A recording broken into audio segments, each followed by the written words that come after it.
Magandang hapon, Pilipinas at sa buong mundo. Tayo po ay sabayang napapakinggan sa Radio La Verdad 1350, ang UNTV Radio. Una sa ating mga balita.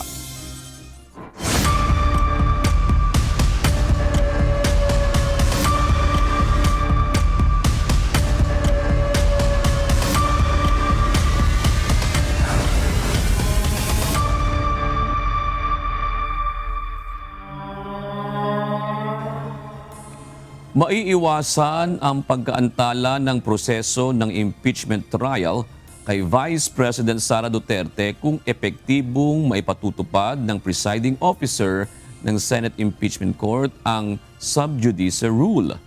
Ito ay ayon sa isang constitutionalist at law lecturer. Ito ang balita ni Rosalie Coz. Kung matutupad ng tama,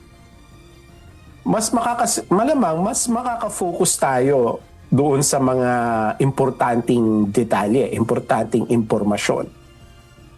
Kasi hindi tayo mahuhumaling doon sa external drama na kadalasan nangyayari ngayon. Mas mapapabilis ang proseso ng impeachment trial kay Vice President Sara Duterte kung maipatutupad ng tama ang Rule 18 o sub judice rule ng procedure on impeachment trials. Ayon nito kay Attorney Michael Henry Yusinko, isang constitutionalist, law lecturer at independent policy consultant. Sa ilalim ng sub judice rule, ipinagbabawal sa presiding officer, mga miyembro ng Senado, House prosecutors, counsel for the panel of House prosecutors, respondent, defense counsel at mga testigo ang paglalabas ng komento o impormasyon tungkol sa merito o nilalaman ng kaso habang nakabinbin ang impeachment trial. Giit ni Attorney Yusinko, sa umpisa pa dapat ng paglilitis ito epektibong naipatupad ng presiding officer ng Senate Impeachment Court na si Senator Judge Francis Chis Escudero. So kung matupad yung rule ng tama, ng epektibo, then there's a reasonable expectation na aayos yung daloy ng trial. Hindi katulad ng napapanood natin ngayon na halos kalahati ng isang oras o higit pa, puro drama, puro tagisan, and then ang pinag-uusapan pa yung nangyari outside of the trial. Di ba? Yung sinabi mo sa post, yung sinabi mo sa press con. So, lahat yan ang dapat mawala kapag natupad ng tama yung rules.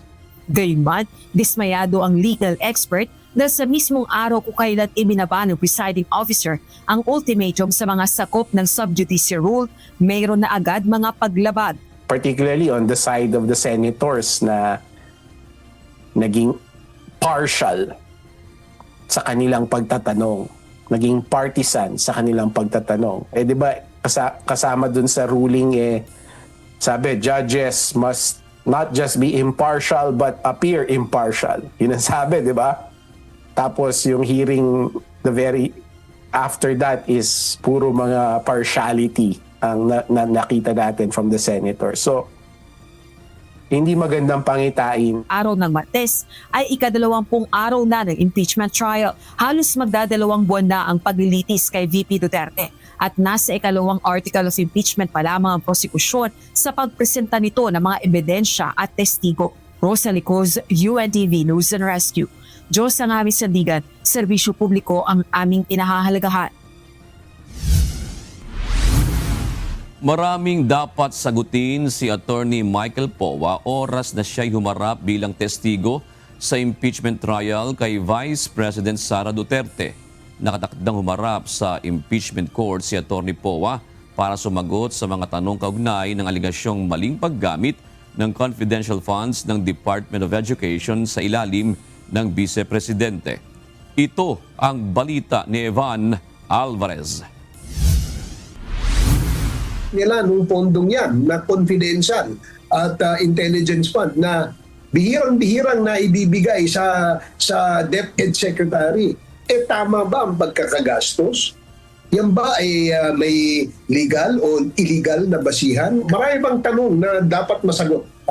Kaya I'm sure pinaghahandaan ng prosecution yan. Maraming tanong ang dapat sagutin ni Attorney Michael Powa kapag tumestigo ito sa impeachment trial ni Vice President Sara Duterte. Para kay dating Congressman Robert Ace Barbers, spokesperson at advisor ng House Prosecution Team, isa sa mahalagang mabigyan linaw nito ay kung naging tama ang paggastos ng Department of Education sa kanilang confidential funds. Si Attorney Powa ay dating tagapagsalita ng kagawaran noong si VP Sara pa ang kalihim nito. Nitong Miyerkules, sinabi ni Attorney Powa na handa siyang maging witness dahil uulitin lamang niya kung ano ang kanyang mga testimonya noong 2024 sa Kamara. Yeah, because I already said my piece during the Committee on Good Government, no?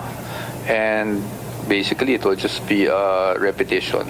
Noong nakaraang 2 taon, sinilip ng House Committee on Good Government and Public Accountability ang mga isyong may kaugnayan sa budget utilization ng Department of Education sa ilalim ng panunungkulan ni VP Duterte. Kabilang ang aligasyong maling paggamit ng confidential funds noong 2023 na nagkakahalaga ng 112.5 million pesos. Ayon kay Barbers, hindi pa kumpleto ang mga nabunyag sa nakaraang House hearing.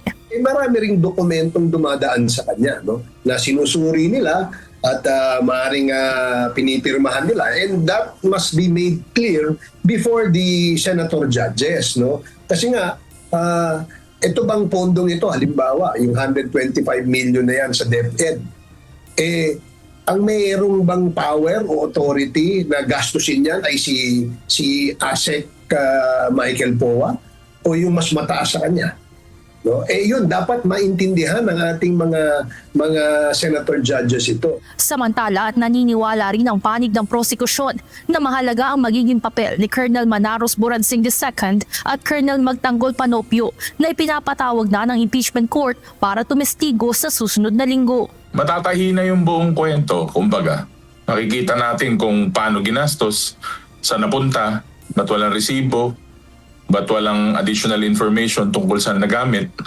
Saka yung mga hanging questions po na kay Ortonio, saka hanging questions po kay Ginang Acosta, magkakaroon po ng konting ilaw. No?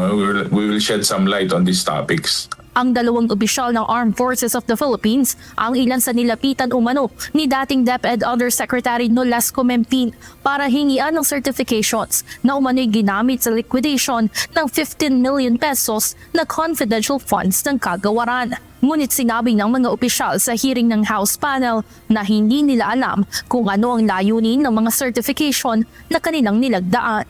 Kung sila ay lalabas na ginamit sa anumang personal na layunin ng ilang mga politiko, merong dapat pananagutan. Pero kung sila ay ginamit na wala silang kinalaman, meron ding dapat pananagutan dyan. Kaya nga dito sa pagpapatawag o pagpepresenta ng mga membro ng AFP dito sa impeachment trial na ito, mahalaga na maintindihan natin kung bakit ba sila nadawit o na-involve dito sa usapin ng impeachment.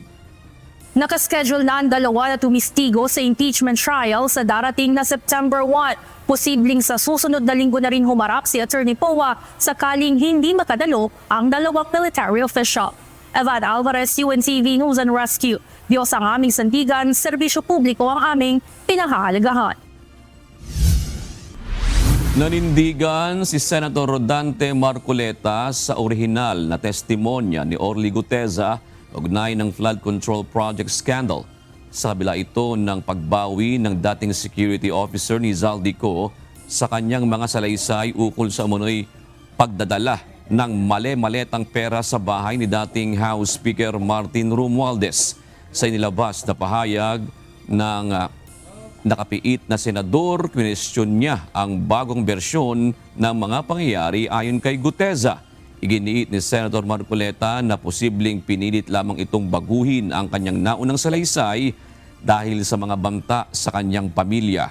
Sa kabila nito, sinabi ng mambabatas na hindi nabawasan ang kanyang respeto kay Guteza kasabay ng pagsabing Isang dakilang katapangan ang ipinamalas nito sa pagbunyag ng pagnanakaw sa pera ng bayan sa kabila ng banta sa kanyang kaligtasan. Nakasubaybay ang Department of Foreign Affairs o DFA sa sitwasyon sa Nepal matapos ang malawakang mudslide nitong Miyerkules. Ayon sa ahensya, nakikipag-ugnayan na rin sila sa mga lokal na otoridad doon upang matiyak ang lagay ng mga Pilipino sa nasabing bansa. Ito ang balita ni Jed Naresina. Kinumpirma na ng Philippine Embassy sa New Delhi na siyang may jurisdiksyon sa Nepal na isang Pilipino ang kabilang sa mga naiulat na nawawala sa naganap na flash flood sa Nepal-China border noong Miyerkules. Batay sa pinakahuling listahang inilabas ng Nepal Tourism Board nitong Huwebes, umabot na sa 667 ang naitalang nawawala sa sakuna. Karamihan dito ay mga dayuhan mula sa 32 bansa kabilang ang Pilipinas. Bagamat wala pang pamilyang nakikipag-ugnayan sa Embahada ng Pilipinas sa ngayon, tiniyak nito na handa silang magbigay ng kaukulang tulong.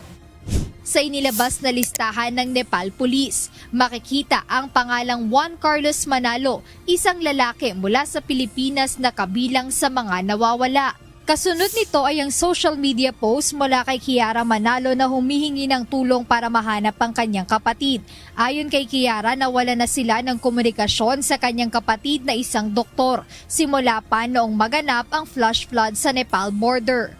Aniya, huling nakausap ng kanilang pamilya si Juan Carlos noong Martes, August 25, dakong 1:21 ng hapon oras sa Pilipinas o 11:11 pasado naman ng umaga sa oras sa Nepal. Sa kabila ng mga ulat na ito, sinabi ni Department of Foreign Affairs o DFA spokesperson Annalyn Ratonel sa isang pahayag na naghihintay pa rin ang Philippine Embassy in New Delhi at ang Philippine Honorary Consulate General in Kathmandu ng kumpirmasyon mula sa Nepal authorities kaugnay ng Pinoy na napaulat na nawawala. Dagdag ng DFA, patuloy ang pakikipag-ugnayan ng dalawang Philippine Posts sa lokal na otoridad at nakahanda rin ng mga ito na magbigay ng tulong sa mga apektadong Pilipino sa lugar.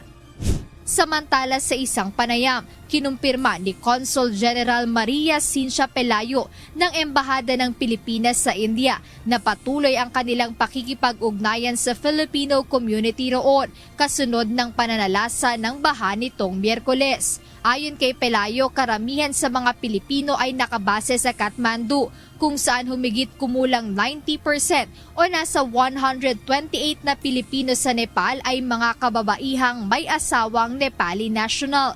Dagdag niya na very minimal o maliit naman ang bilang ng mga Pinoy professional sa nasabing bansa.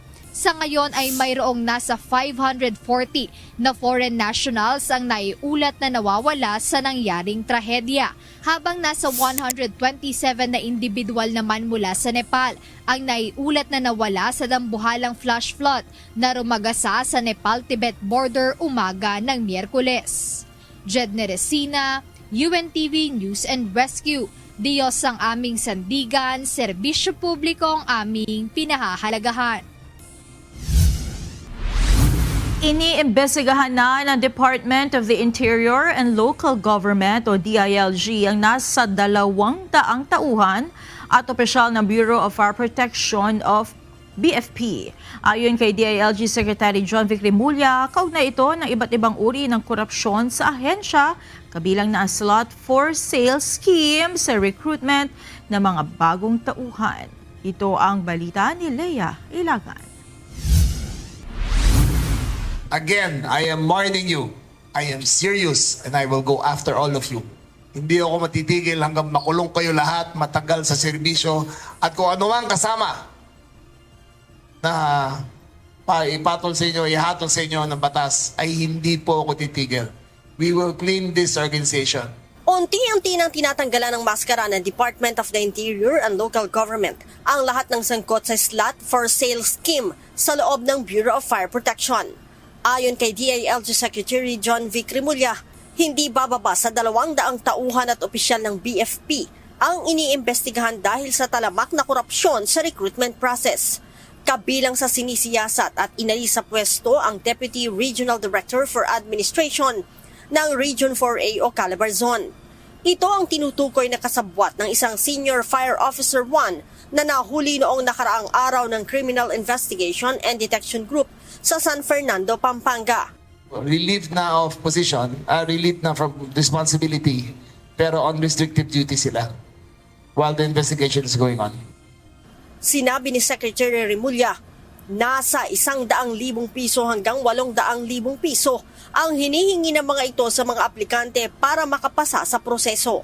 Yung complainant, tinanong namin kung paano siya, kung anong hiningi, 300,000. Sabi niya wala daw siya pera. Sinabi niya kay Spensty.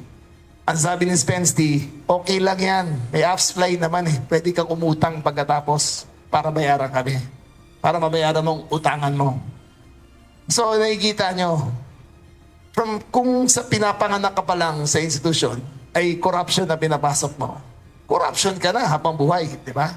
So we clean it up mula sa baba hanggang sa taas. Kasabay nito, nilinaw naman ni BFP Chief, Fire Chief Superintendent Wilberto Rico Quantiu na hindi nabibili ang posisyon sa BFP.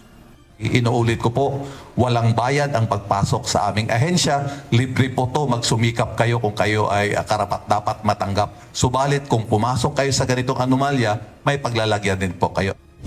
Ayon kay Secretary Remulla, ipapatawag ng CIDG upang magbigay ng pahayag ang 4 pang aplikante na sinasabing nauna nang nakapagbayad ng tig-100,000 piso kay SFO1. Sabihin na nila lahat ng kalokohan, paano nangyari, sino kasama, sino nag-contact, para makita na mabuwag na namin tuluyan to. Otherwise, yung identified na nakita namin according to evidence gathered on the cell phones, lahat sila matatanggal from service and charged criminally. Samantala, hindi rin ligtas ang lahat ng regional directors sa investigasyon para sa iba pang korupsyon gaya ng anomalya sa pagbili ng fire extinguisher at fire truck. Kaugnay nito ay muli namang nagbabala si Secretary Remulla sa mga opisyal at tauhan ng BFP na patuloy na gumagawa ng katiwalian. Hindi lang po natapos to dito. We are going after the entire institution. All the rotten eggs. To explain to you the reforms inside the BFP, binabalaan ko na ang lahat ng opisyal ng BFP. Mabas na kayo ngayon at umamin kayo o hahabulin namin kayo hanggang matapos ang career nyo. Buwan ng Hulyo na maghain ng kaso ang DILG sa Ombudsman laban sa tiwaling opisyal at tauhan ng ahensya kabilang ang dating hepe ng Bureau of Fire Protection. Leia Ilagan, UNTV, News and Rescue. Diyos ang aming sandigan, serbisyo publiko ang aming pinahahalagahan. Nababahala na ang isang grupo na magsasaka sa posibleng paglaki pa ng pagkalugi sa sektor ng agrikultura dahil sa patuloy na banta ng bagyo at habagat sa bansa. Anila dahil sa mga pag-ulan ay nagbabadya na rin ang pagtaas ng presyo ng highland vegetables. Ito ang balita ni Nel Maribuhok. Habang tumatagal ito, mas lalong lumalala yung pinsala na natatama sa po, lalo na po ng ating mga farming community at saka general public. Umabot na sa higit 2 billion pesos ang halaga ng pinsalang iniwan sa agrikultura ng habagat at tropical cyclones Luis, Maymay at Neneng sa bansa. Sa datos ng Department of Agriculture, halos 70,000 magsasaka at mangingisda ang nalugi dahil sa masamang panahon. Bunsod nito, nababahala na ang chairperson ng Federation of Free Farmers na si Leonardo Montemayor sa maaaring dagdag na danyos na may dudulot ng patuloy na pag-iral ng habagat. Anya, kung magpapatuloy ang ganitong sitwasyon, hindi malayong tumaas ang presyo ng highland vegetables.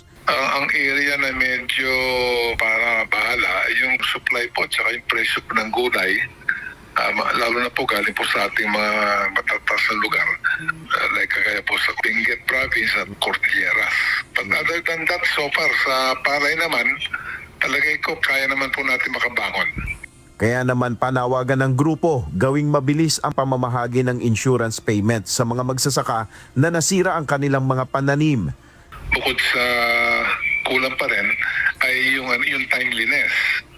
Gano'ng kabilis ang magiging aksyon. Halimbawa, yung ating Philippine Crop Insurance Corporation, sa lawak po ng epekto po nitong tuloy-tuloy na pag-ulan, siyempre limitado rin kanilang tauhan.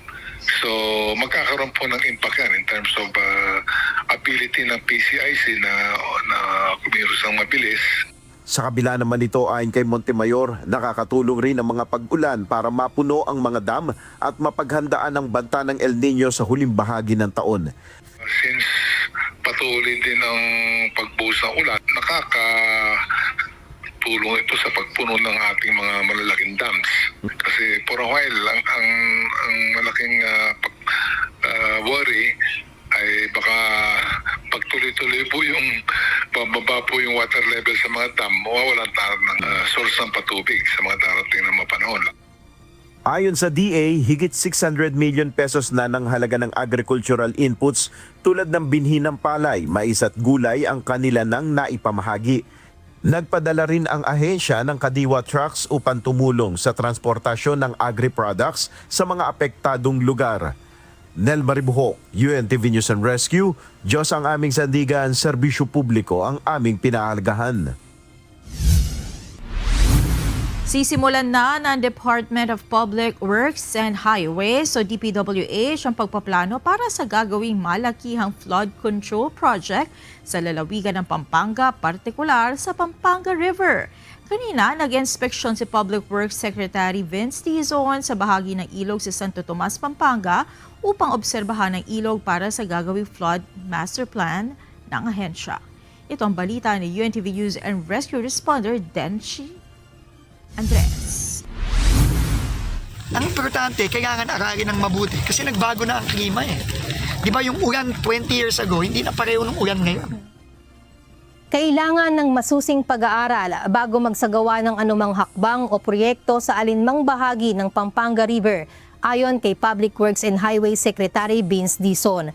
Sa kanyang pagbisita ngayong araw sa kahabaan ng ilog sa bahagi ng Santo Tomas sa San Fernando, Pampanga, ininspeksyon ng kalihim ang flood control measures sa lugar at ang ginagawang pumping activity doon.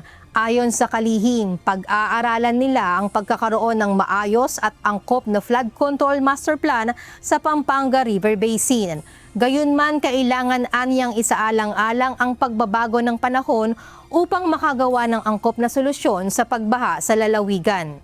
Kailangan tayong mag-adjust dito sa pagbabago ng klima eh, di ba? Ang problema lang, talagang ginawa dito, di ba? Wala naman talagang, nakikita ba kayong ginawa dito over the last, I don't know how many years? Wala. Ayon kay Secretary Dizon, kailangang matukoy kung saan iimbak ang maiipong tubig. Posible namang anyang maglagay ng mga tubo na pagdadaluyan ng tubig baha, subalit ang problema ay kung saan ito itatapon o paghuhugusin. Kung wala anyang imbakan ay babalik at babalik lang ang tubig. Sinabi ni Dizon na may 9 na hektaryang lupain at palaisdaan na silang tinitignan na posibleng gawing detention basin para sa pangmatagalang solusyon sa baha sa probinsya ng Pampanga. So nag-uumpisa pa talaga tayo ngayon. And hindi ganun kadaling gawin to. Kailangan planuhin ng mabuti, pag-aralan ng mabuti.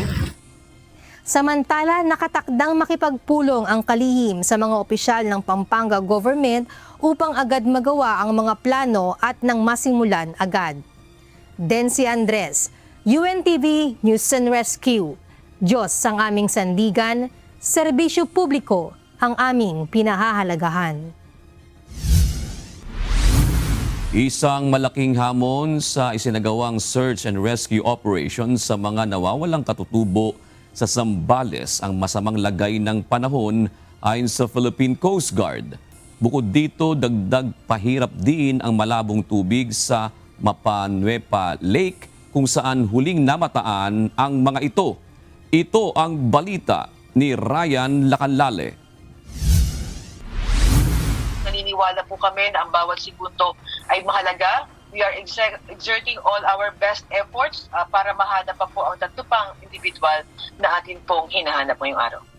Tulong-tulong ang mga otoridad sa paghahanap sa 3 pang katutubong nawawala sa Mapanuepe Lake sa San Marcelino, Zambales matapos tumaob kahapon ang kanilang sinasakyang motorized bangka.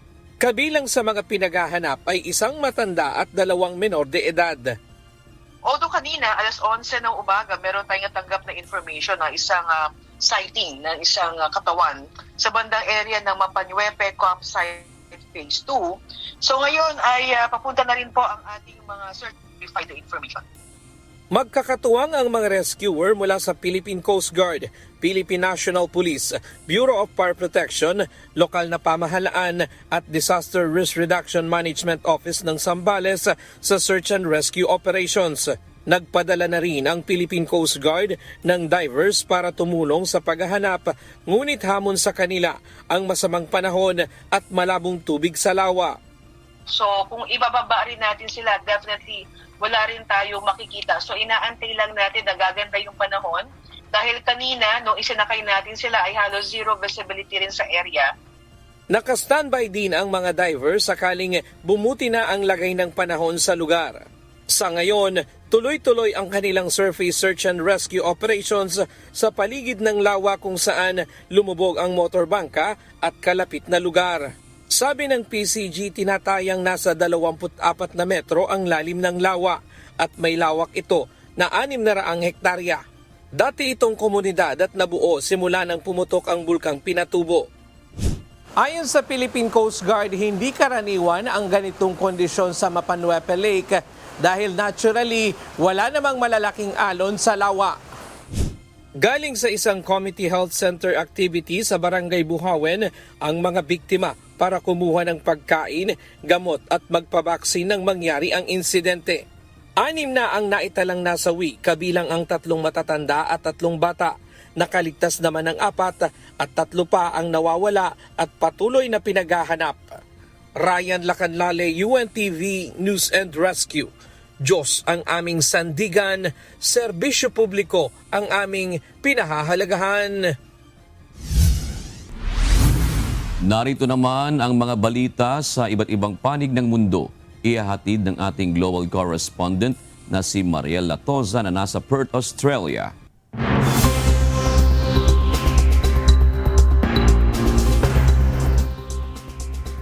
Magandang gabi naman sa inyo dyan sa Pilipinas, June. Tila hindi kontento si United States President Donald Trump sa ginawa nitong pagpapalit ng pangalan ng malalaking bahagi ng teritoryo ng Amerika gaya ng Gulf of Mexico at ngayon ay ang Lake Ontario. Nagbitaw ng makahulugang pahayag si Trump kasabay ng paglagda sa isang bagong kautusan. Ito ang balita ni Noel Poliarco. So if you think about it, we have a Gulf and we have a lake. Now all we need is an ocean. So maybe we'll have to change the name of the Atlantic and or the Pacific. Maybe we'll change them. Pabirong sinabi ni United States President Donald Trump na sunod niyang ipapangalan sa Amerika ang Atlantic o Pacific Ocean. Kasunod dito ng deklarasyon ni Trump sa pamamagitan ng isang executive order na formal nitong pinapalitan ang pangalan ng Lake Ontario ng Lake America. Opisyal na at epektibo agad-agad ang nasabing kautusan.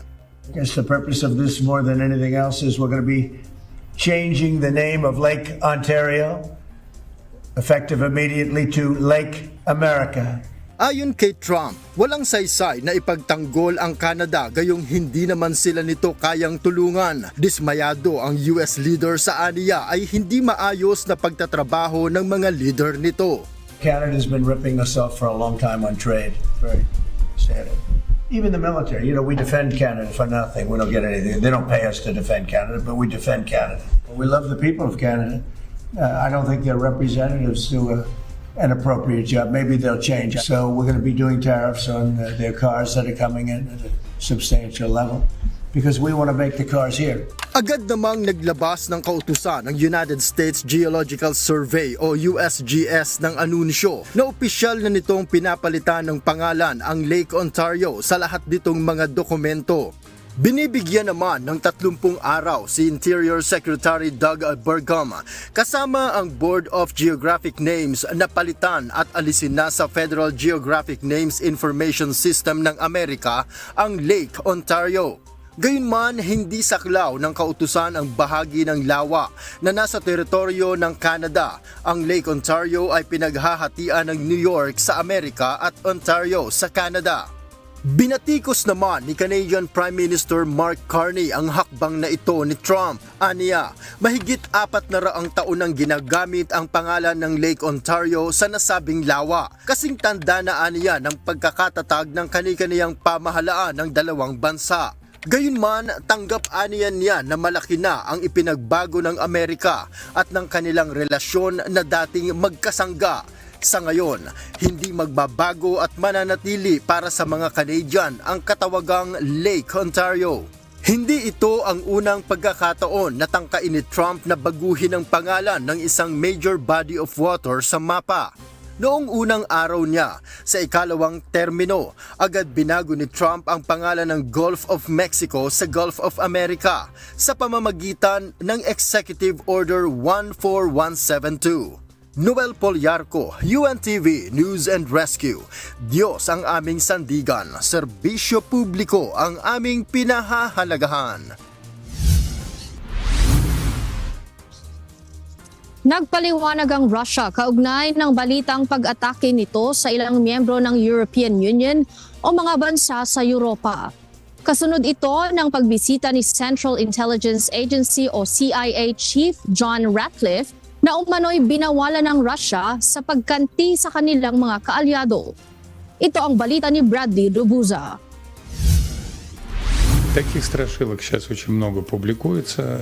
Разумеется, это не имеет ничего общего с реальностью и ничего общего не имеет с намерениями Российской Федерации. Pinabulaanan ni Russian Presidential Spokesperson Dmitry Peskov ang napabalitang maglulunsad umano ang Russia ng pag-atake laban sa alinmang miyembro ng North Atlantic Treaty Organization o NATO. Kaugnay ito ng lihim na pagbisita sa Moscow ni Central Intelligence Agency o CIA Director John Ratcliffe upang umano ay balaan at pigilan ng Russia sa nasabing plano. Sa ulat ng Russian State News Agency, totoong nagkita si Ratcliffe at ang Foreign Intelligence Chief ng Russia na si Sergei Naryshkin. Pero ayon mismo sa Russian official, walang kakaiba sa pinag-usapan nila. Naunang napaulat na nais ni Russian President Vladimir Putin na magsagawa ng limited assault sa mga susunod na taon upang subukin ang katatagan at kakayahan ng alyansa. Unay ang pag-atake sa United Kingdom dahil na rin sa hayagang tulong nito, partikular ng pagbibigay ng missile supplies sa Ukraine. Ayon sa Russian Foreign Ministry, pwede naman itong mangyari lalo't nananatili sa Special Military Operation Mode ang Russia sa laban. Sa pahayag ni Peskov, marami ang naglalabasang balita na ani ay naglalayon lang na maghasik ng takot o para sila ay katakutan. Ngunit ito'y malayo naman sa katotohanan o realidad. Paliwanag nito, kung Ukraine ang pag-uusapan, mas nais pa rin nilang maresolba ang gusot sa pamamagitan ng mapayapang paraan. Wala nga lang silang pagkakataon dahil sa patuloy na pag-atake sa kanila ng Ukraine. Российская Федерация продолжает специальную военную операцию, предпочла бы достигать своей цели мирными способами, но в отсутствие возможности делать это продолжает специальную военную операцию с тем, чтобы обеспечить свою безопасность и свои интересы в контексте конфликта вокруг Украины.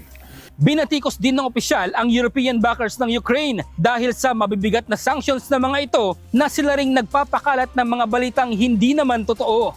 Вместе с тем Российская Федерация сталкивается с весьма агрессивной политикой по отношению к себе со стороны европейских стран. И эта агрессия исходит именно из европейских стран. Рассуждения об обратном являются искажением реальности и обычными такими газетными утками, не более того. Muling binigyang diin ni Peskov ang prinsipyo ng Russia na kung sino man ang tutulong sa kanilang kaaway ay direkta na rin nilang kalaban. Samantala, tuloy-tuloy ang pagpaplano ng Ukraine sa mga hakbang ng militar bilang depensa sa mga pag-atake at pagtatanggol sa mga inaangking teritoryo ng Russia. Abala rin si Ukrainian President Volodymyr Zelensky sa pag-iikot sa mga bansa sa Europa upang humingi ng tulong. Bradley Robuza, UNTV News and Rescue. Diyos ang aming sandigan, serbisyo publiko ang aming pinahahalagahan.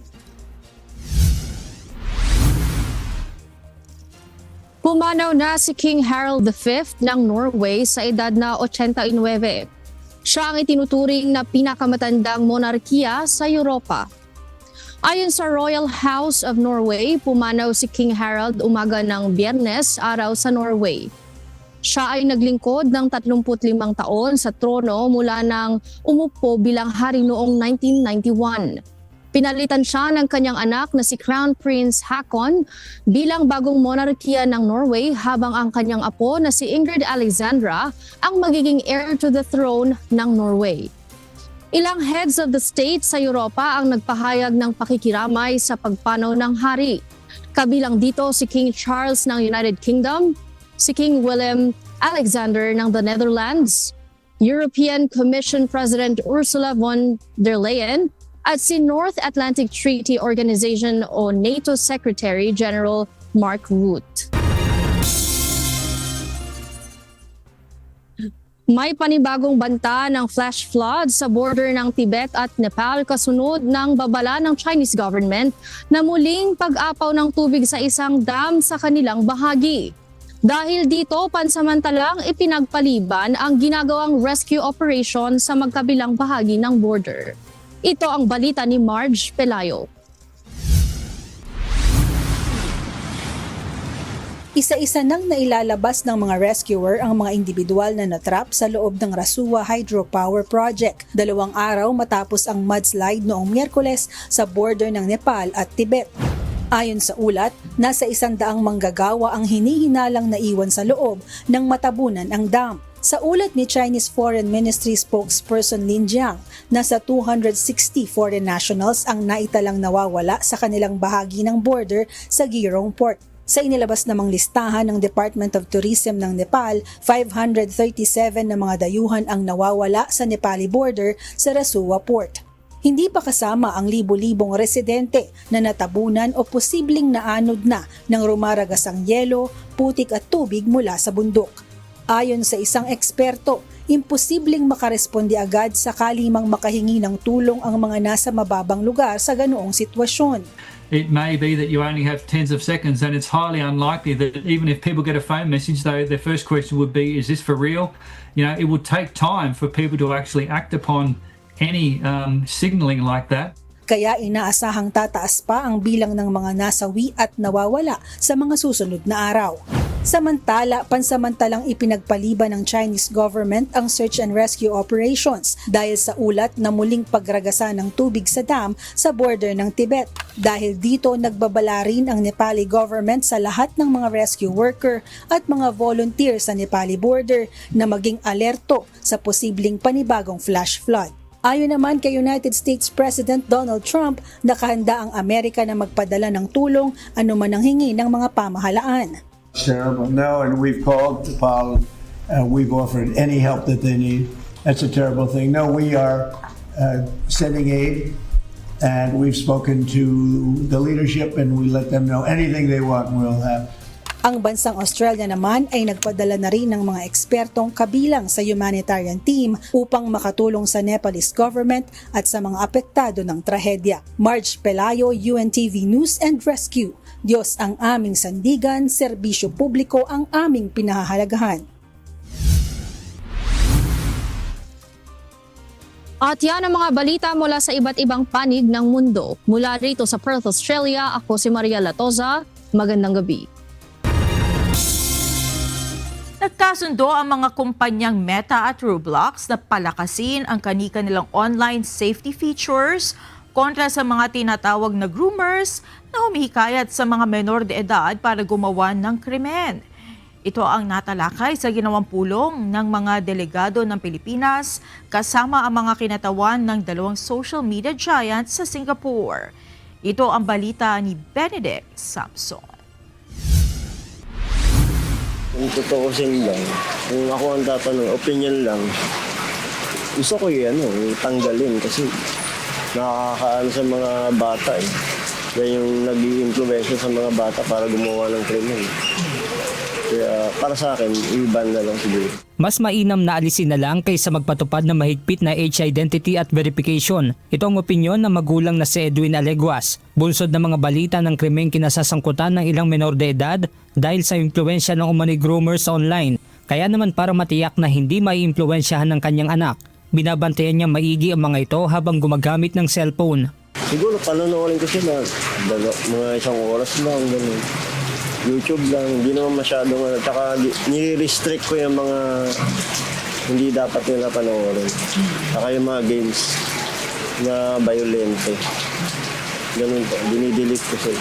Kaugnay ng pagpapaigting ng kampanya ng pamahalaan laban sa online groomers, dumalo sa meeting ng social media giant na Meta sa Singapore nitong Huwebes ang Department of Information and Communications Technology kasama ang Cybercrime Investigation and Coordinating Center, National Bureau of Investigation at iba pang ahensya ng pamahalaan. Sa isang pahayag, sinabi ng CICC ang nasabing meeting kasama ang Meta ay bunsod ng mga nangyaring insidente sa paaralan na kinasasangkutan ng menor de edad kung kaya't binigyang diin sa naturang meeting ang pangangailangan ng mas matibay na pananagutan sa online platforms at mabilis na pagtugon ng mga ito. Kabilang din sa napag-usapan ng delegasyon ng Pilipinas at Meta ang maayos na information sharing sa pagitan ng pamahalaan at digital platform, mahigpit na age identity at verification, mabilis na pagtanggal sa mapanganib o illegal na content, at mas malapit na koordinasyon sa law enforcement agency. Ayon sa CICC, sa naturang meeting, nagkomita nila ang Roblox na makikipagtulungan ito sa pamahalaan upang labanan ng online grooming, radicalization at posibleng pagpasok ng extremists. Kabilang sa mga hakbang ipinangakong gagawin ng Roblox ay ang paggamit ng national ID upang gamitin sa verification ng Roblox user, messaging features bilang ekstriktong safeguard at pagtatatag ng lokal na opisina sa Pilipinas. Samantala, inaasahan din na sa kalagitnaan ng buwan ng Setyembre ay magtutungo sa Pilipinas ang team ng Meta para sa nakatakdang gagawing kasunduan. Benedict Samson, UNTV News and Rescue.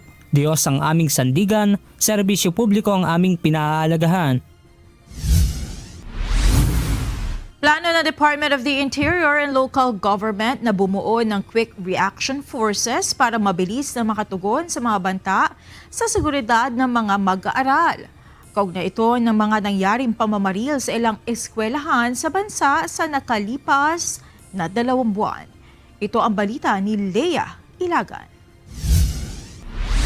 Nasa plano na namin ni General Nartates na gagawa na kami ng quick reaction force in all regions, in all cities to deal with these kinds of emergencies.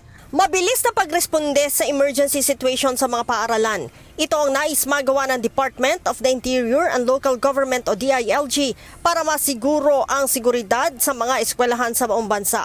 Kabilang sa mga plano ng DILG kasama ang Philippine National Police ang pagbuo ng Quick Reaction Forces. Bukod sa mga pulis na kasalukuyan ang nakadeploy sa paligid ng mga paaralan, nais din nilang gawing katuwang sa pagpapanatili ng kaayusan at kaligtasan ang mga barangay official. Meron yung mga private schools may security guards, so mandatory na buksan ng bag. Yung mga public schools may police presence kami sa labas ng mga eskwelahan at meron kami mga barangay tanod na ilalagay sa loob para i-check yung mga bags nila. Samantala, isusulong ni Secretary Remulla ang pagkakaroon ng waiver ng mga aplikante para sa License to Own and Possess Firearms o LTOP. Ito'y upang masiguro na may maayos na lagayan ng barilang aplikante bago pa man ito payagan na magmay-ari ng armas. Nakasaad sa waiver ang pagpayag ng mga gun owner sa gagawing visitation ng mga pulis sa bahay ng may-ari ng baril.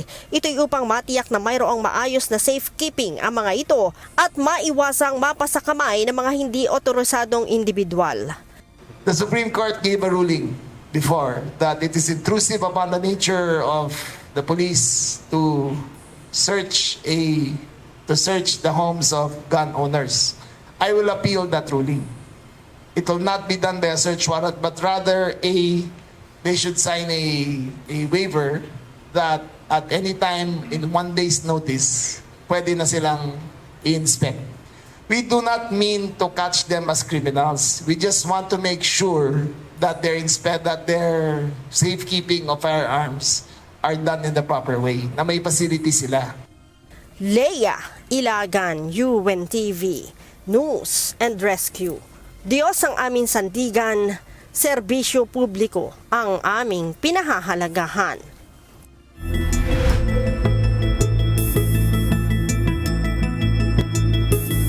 Patuloy na binabantayan ng Pag-asa ang isang low pressure area o LPA na nasa loob ng Philippine Area of Responsibility o PAR. Namataan ito ng Pag-asa sa layong mahigit 500 kilometro sa east-northeast ng Itbayat, Batanes. Ayon sa ahensya, bahagya ang tsansang ito ay maging bagyo sa susunod na 24 na oras at kung mabubuo ay tatawaging bagyong Pilandok. Sa ngayon, nasa ilalim ng orange rainfall warning o malalakas na pagbuhos ng ulan, bunsod ng habagat, ang mga lugar ng Pangasinan, La Union, Benguet, Bataan, Zambales, Tarlac at Occidental Mindoro. Nasa yellow rainfall warning naman o bahagyang lakas ng ulan ang umiiral sa Metro Manila, Ilocos Norte at Ilocos Sur, Abra, Nueva Ecija, Pampanga at Bulacan, maging sa Rizal, Cavite, Laguna, Batangas at Oriental Mindoro dahil pa rin sa habagat.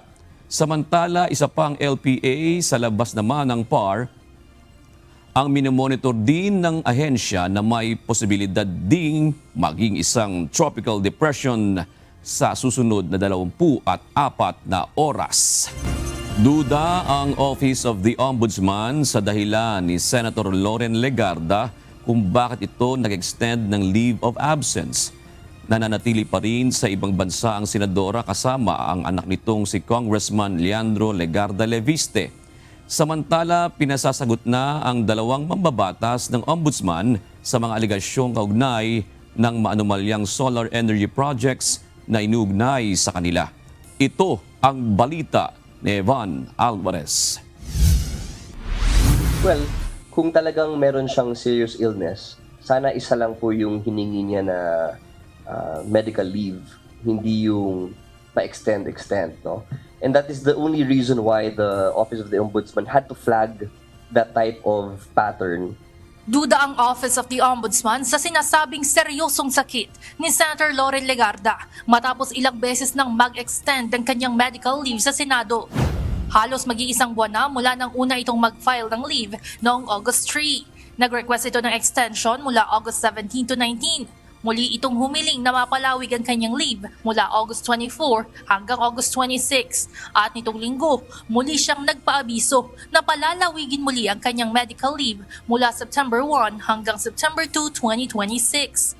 Ayon kay Assistant Ombudsman Miko Clavano, nakakapagtaka ang utay-utay na leave extension nito. Idagdag pa, nakasama niya ang kanyang anak na si Batangas 1st District Representative Leandro Legarda Leviste na lumabas ng bansa.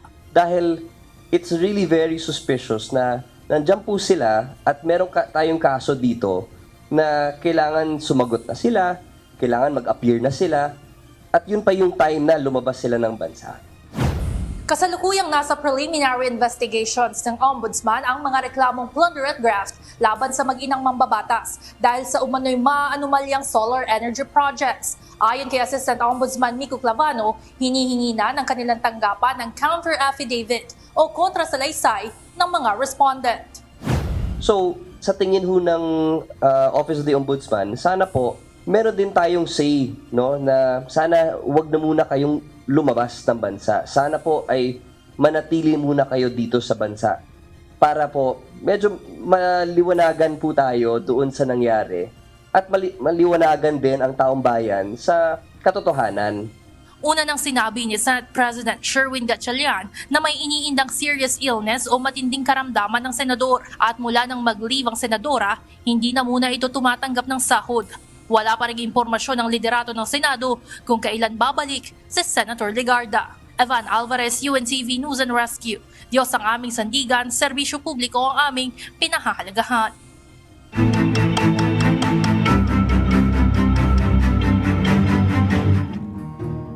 Malakas na ulan at malawakang pagbaha ang muling nararanasan sa Zambales ngayong araw. Bunsod ito ng epekto ng habagat. Ito ang balita ni UNTV News and Rescue Responder Nat Chofilo live. Nat, kumusta ang sitwasyon dyan at gaano kalakas na ang ulan? Yes, June, dahil sa walang tigil na pag-ulan na dala ng habagat, lalong tumaas ang tubig baha sa Purok 1, Matana, Tapuak, Masinloc, Zambales. Pumasok na rin ang tubig sa loob ng isang bahay sa naturang lugar. Ayon sa pinakabagong road status update ng Provincial Disaster Risk Reduction and Management Office ng Zambales, as of 5 p.m. ngayong araw, passable na ang lahat ng pangunahing kalsada sa buong lalawigan. Gayunpaman, pinag-iingat pa rin ang mga motorista lalo na sa mga lugar na apektado ng pag-ulan. Manatiling updated sa mga opisyal na road status advisories. Patuloy naman ang monitoring ng PDRRMO Zambales katuwang ang mga local government offices sa lagay ng mga kalsada sa buong lalawigan.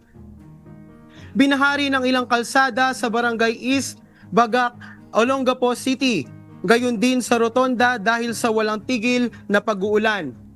Apektado rin ng habagat ang Barangay Coliat sa Masinloc, Zambales. Ganito rin ang sitwasyon sa Cabangan, Zambales, kung saan kita ang pulang kotse na halos nasa kalahati ng lubog sa tubig baha. Muli namang rumagragasa ang tubig sa ilog sa Santa Fe, San Marcelino, Zambales ngayong araw.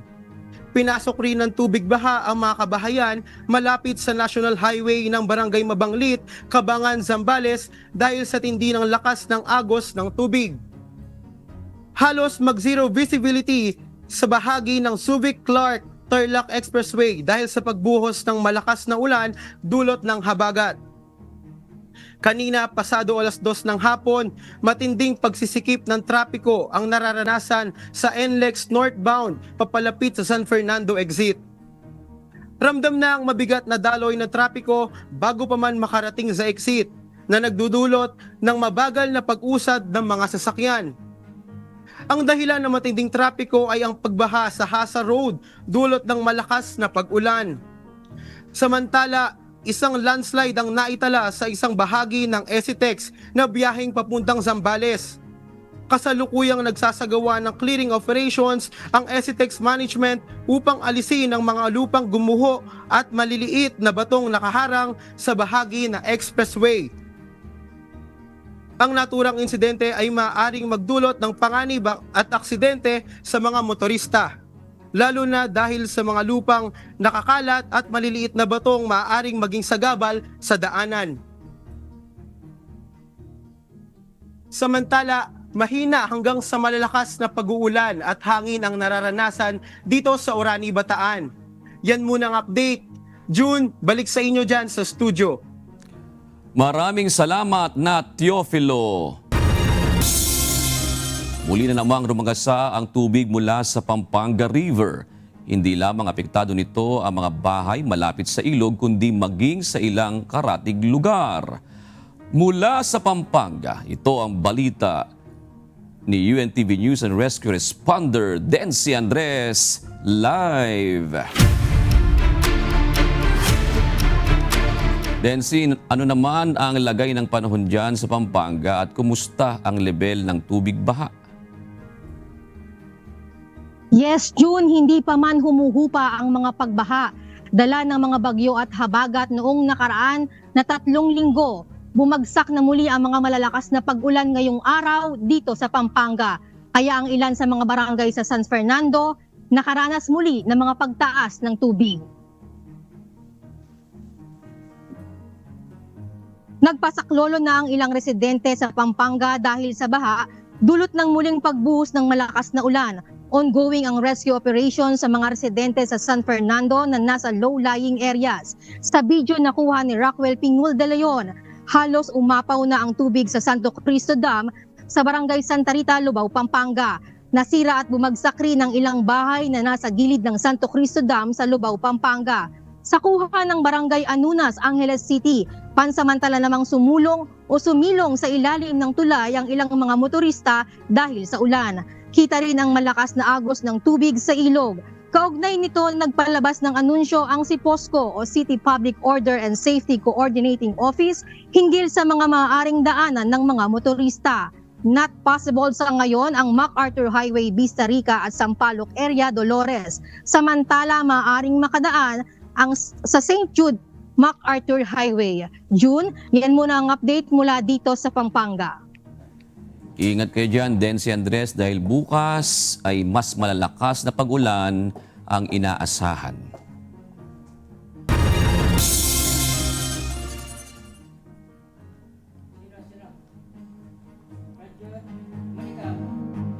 Itinuturing na high-risk ground collapse area ang natuklasang aktibong sinkhole sa Bogo City, Cebu ayon sa Mines and Geosciences Bureau Region 7.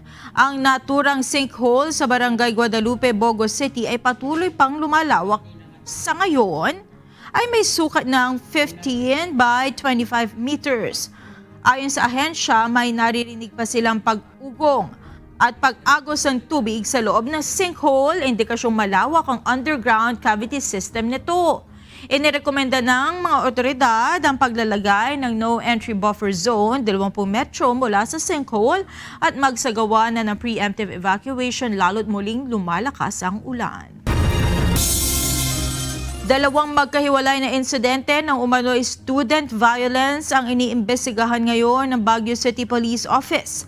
Kapwa menor de edad ang sangkot sa mga nasabing kaso kaya hiniling ng pulisya at kanilang paaralan na huwag nang ikalat ang mga video at personal na impormasyon tungkol sa mga bata. Ito ang balita ni Grace Doctonero. Noong unang pinanood ko yung video, very alarming po siya. Hindi ako mapalagay na panoorin buo yung video na ganong klaseng violence sa mga kabataan natin ngayon. Para kay Megan, nakakaalarma ang mga insidente ng karahasan na kinasasangkutan ng mga estudyante ngayong panahon. Bilang magulang, nag-aalala rin siya kung ligtas ba ang kanyang anak habang nasa loob o labas ng paaralan. Para sa kanya, mahalagang alam ng mga magulang kung sino ang mga kaibigan at kasama ng kanilang mga anak. As much as possible, inaalam ko. Kinikilala ko kung sino mga nakakasama nila, kung anong klaseng mga grupo yung mga nakakasama nila. Although hindi ko siya ma-monitor palagi, hanggat kaya kong alamin, inaalam ko kung sino yung mga kaibigan nila, ano mga ginagawa nila sa school, ano yung mga aktibidad nila bilang grupo. Samantala, para naman kay Mang Albert, mahalaga rin na maturuan ang mga bata na magsabi agad sa guro o sa mga otoridad kapag may nangyayaring pananakit sa kanila sa loob ng paaralan. Nitong August 26, isang insidente ang kinasasangkutan ng isang grade 9 at isang grade 10 student. Agad na naghain ng complaint sa Police Station 2. Nakipag-usap na rin ang Women and Children Protection Desk sa mga opisyal ng paaralan at mga social workers. Sa ikalawang kaso na nai-report sa Police Station 5, isang grade 7 at isang grade 9 student ang nasangkot sa insidente sa loob ng classroom. Nagdaos na ng pag-uusap kasama ang mga estudyante at kanilang mga magulang at guardian. Dahil minor de edad ang mga sangkot, hindi muna ibinabahagi ang impormasyon ng mga bata. Hiling din ng paaralan na huwag nang i-share o i-repost ang viral video upang maprotektahan ang mga batang sangkot. Gaya ng hiling ng mga magulang at paaralan, nanawagan si Mayor Magalong sa publiko na huwag nang i-share o i-repost ang mga video. August 25, nagsagawa ang Baguio City Police Office at City Disaster Risk Reduction and Management Office ng Aggressive Behavior and Safety Response Drill sa Baguio City National High School. Layunin nitong palakasin ang kahandaan sa mga insidenteng nagbabanta sa kaligtasan ng mga mag-aaral. Plano naman ng lungsod na magsagawa rin ng kaparehong drill sa iba pang mga paaralan sa Baguio, kasamang Department of Education at iba pang responders. Grace Doctonero, UNTV News and Rescue. Diyos ang aming sandigan, serbisyo publiko ang aming pinahahalagahan. Muling nagbuga ng abo ang Mayon Volcano kaninang umaga. Umabot sa tinatayang 150 meters ang taas ng ash plume mula sa summit crater ng bulkan. Ang abo ay patungo sa direksyong east-northeast batay sa video na nakuha ng Kalbayog Observation Station. Patuloy na pinag-iingat ang mga residente sa mga karatig lugar habang nananatili sa Alert Level 2 ang Mayon Volcano. Kapuri-puri ang katapatan ng 3 batang lalaki sa Naga City matapos silang isauli ang isang wallet na naglalaman ng 30,000 pesos na cash at mahalagang identification cards. Nila, isang simpleng pangaral mula sa kanilang guro ang nag-udyok sa kanila na maging halimbawa ng katapatan. Sa halip na itago o gamitin ang perang napulot, hinanap ng tatlo ang tunay na may-ari at isinauli ang wallet. Dahil dito, pinuri ng Naga City Police Office ang kanilang katapatan at mabuting asal. Ang tatlo ay mga estudyante ng Camarines Sur National High School sa Naga City.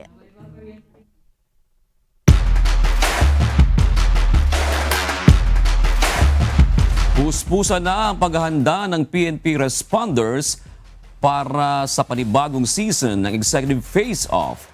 Ayon sa koponan, nakatuon ang kanilang pagkasanay sa teamwork dahil marami silang bagong kasamang manlalaro. Ito ang balita ni JP Nunez.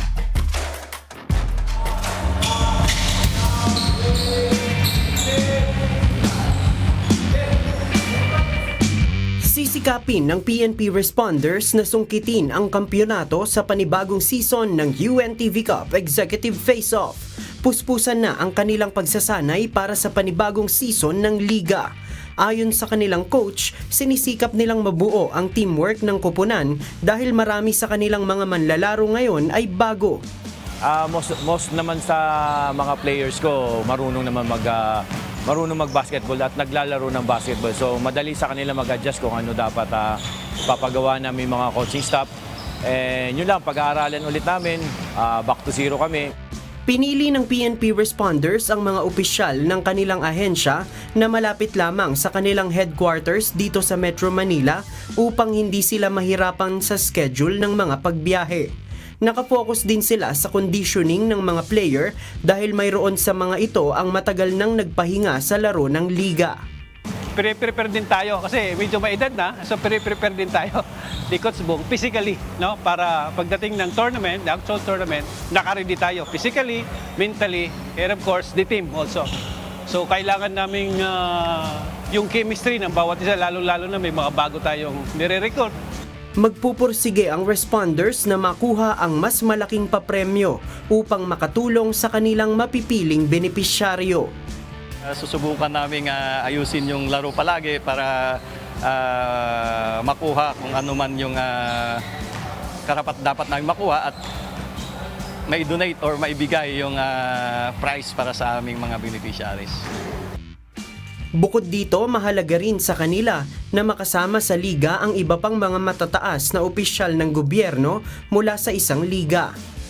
Para sa amin, this is a very important basketball competition, and not just an ordinary basketball competition, but it also develops camaraderie and friendship among the executives in the different agencies of the Philippine government.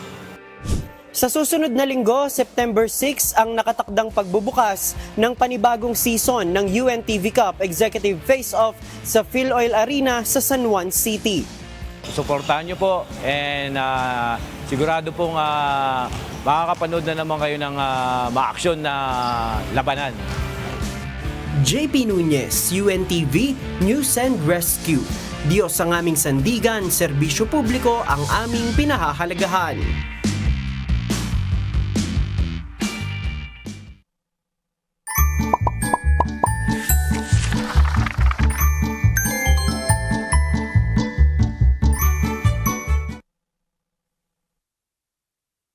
O matunaw ang mga yelo sa mundo. Hindi lang sa North Pole hindi lang sa Antarctica. Pati ang mga glacier sa Himalayas. Kasama ang mga yelong nakaimbak sa matataas na bundok. At pagkatapos na nangyari sa Nepal, mas madaling makita kung bakit mahalaga ang tanong na ito. Pero linawin muna natin, hindi ibig sabihin na bukas matutunaw lahat ng yelo. Ang pinag-uusapan natin ay isang hypothetical scenario. Ano ang mangyayari kung patuloy na uminit ang mundo at patuloy na mawala ang glacier at ice sheet? Una, mas magiging unstable ang ilang mountain areas. Ang glacier ay hindi simpleng malaking tipak ng yelo. Naikipag-ugnayan ito sa bato, lupa at tubig.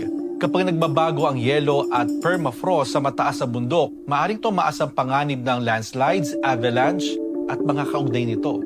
At nakita natin ang isang halimbawa sa Nepal. Isang glacier-related collapse ang nag-trigger ng napakalaking chain reaction. Ice at bato, river blockage, biglang release, disaster. Pero may isa pang problema, ang tubig. Maraming komunidad ang umaasa sa glacier melt bilang bahagi ng kanilang freshwater supply lalo na sa mga reyong nakapaligid sa matataas na bundok. Sa simula, maaring mas maraming tubig ang dumaloy dahil mas mabilis ang pagtunaw. Pero habang lumiliit ang glacier, liliit din ang permanentang supply na galing dito. Ibig sabihin, maaaring magkaroon ng problema sa pag-inom, agriculture, hydropower at ecosystem. At pagkatapos, dagat naman. Kapag natutunaw ang land, ice, tulad ng glacier at ice sheets, napupunta ang tubig dito sa karagatan. Tumataas ang sea level at mas nagiging vulnerable ang mga coastal communities sa flooding at storm surges. At kung mangyari ang pinaka-extreme na senaryo, matunaw ang lahat ng glacier at ice sheet sa mundo, estimate ng mga eksperto, tataas ang sea level ng mahigit 60 meters. Hindi ito mangyayari overnight. Hindi rin ito prediction para sa susunod na ilang taon. Pero pinapakita nito kung gaano karaming tubig ang nakaimbak ngayon bilang yelo sa mundo. Kaya ang yelo, hindi lang po basta yelo. Ito ay bahagi ng sistema ng tubig ng planeta. Kapag nagbabago ito, maaring magbago ang mga ilog, bundok, freshwater supply at coastline. At ang nangyari sa Nepal ay isang paalala na ang pagbabago sa isang glacier ay maaaring magkaroon ng epekto malayo sa mismong pinagmulan nito. Kaya ang tanong, paano kung ang tunay na problema ng pagkatunaw ng yelo ay hindi ang pagkawala ng yelo, kundi ang mga mangyayari pagkatapos nito? Sana po may natutuhan kayo at laging tatandaan, mapalad po ang tao na nakakasumpo ng karunungan at ang tao na nagtatamo ng kaunawaan.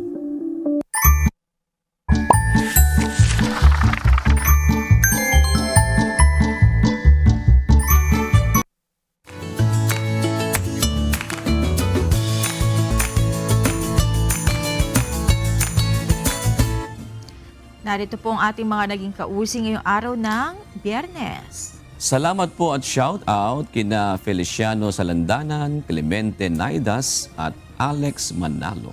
Maraming salamat din kay Richard Velasquez, Reynald Loyola at Ronald Ragpa. Mga kasambahay, kung may mga istorya po kayong nais balikan sa Ito ang Balita, pwede niyo po ito muli mapanood sa aming mga official social media account. Magtungo lamang po sa UNTV News and Rescue YouTube channel at i-click ang subscribe button. Gayon din sa aming Facebook, Instagram, X at TikTok accounts. Mapapanood nyo rin po rito ang iba pang news programs ng UNTV, pati na iba pang video ng nag-iisang public service channel. Kaya subscribe, like, and share. Narito naman ang salita ng Diyos na ating sandigan. Mula sa aklat ng Juan 16:33 na nagsasabi, ang mga bagay na ito ay sinalita ko sa inyo upang kayo'y magkaroon sa akin ng kapayapaan. Sa sanglibutan ay mayroon kayong kapighatian, ngunit laksan ninyo ang loob. Aking dinaig ang sanglibutan. At yan ang naging kabuuan ng ating balitaan ngayong gabi. Aming inilahad ng buong katapatan kung paano namin nasaksihan. Kayo po'y makapagtitiwala na ang aming nakita at narinig ang aming ibinabalita.